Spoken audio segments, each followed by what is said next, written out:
أهلا وسهلا فيكن مع وصفات الأم ثانية. وصفتنا اليوم هي شوربة المعروفة بتركيا بإيزوغيلين أو شوربة العروس بالعدس.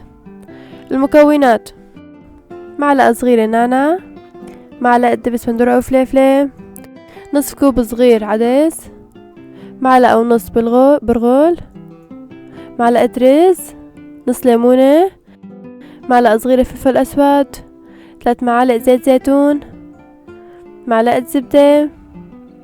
بالطنجرة راح احط معلقتين زيت زيتون، راح احط البصل، راح احمص البصل،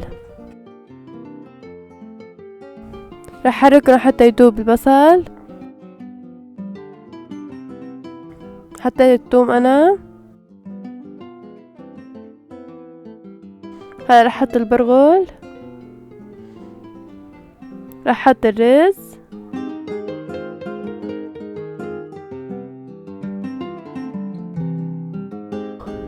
حطيت العدس، راح احركه.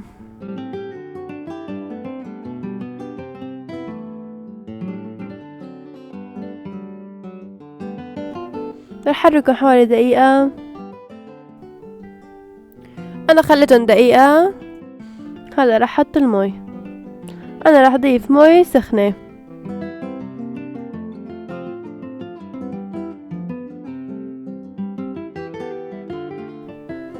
انا غمرت المكونات حوالي باصبعين.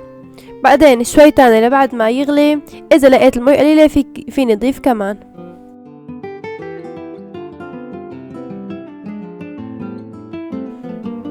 راح احط مقدار الملح، كم رشة ملح، وارجع اسكر الطنجرة. هلا مثل ما شايفين بلش يغلي.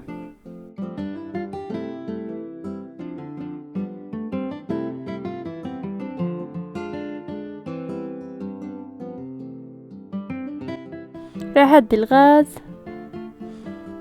بس بلش يغلي بتهدي الغاز. انا حطيت 2.5 كوب مي من قبل. هلا راح احط 1 كوب مي.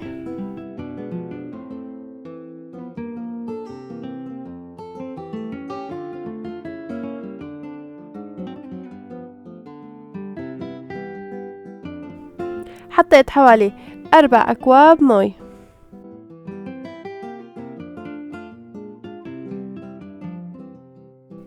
بلشت تغلي. راح اجهز للصوص. هلا طفيت الغاز تحتها. اول شي حطيت حوالي معلقة زيت زيتون. راح احط نص معلقة زبدة.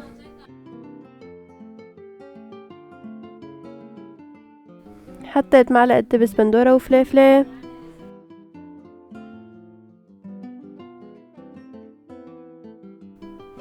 لازم انتي تحمسي دبس البندورة والفليفلة كتير منيح لتروح الريحة القوية.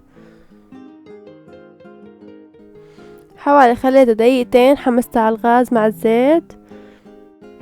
بعد دقيقتين راح احط شوي من مرقة الشوربة، يعني من الشوربة.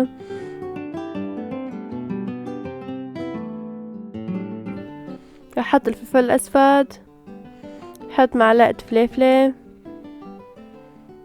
معلقة نعناع، كلهم معلقة صغار. هلا هيك الصوص جاهز.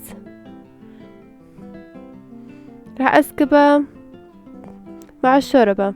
مثل ما شايفين الشوربة هون عندي اياها عم تغلي.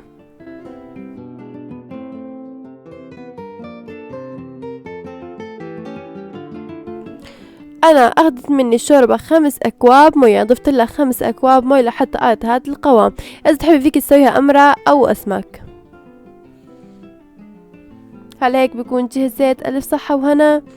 لا تنسوا الاشتراك بقناتنا الأم ثانية.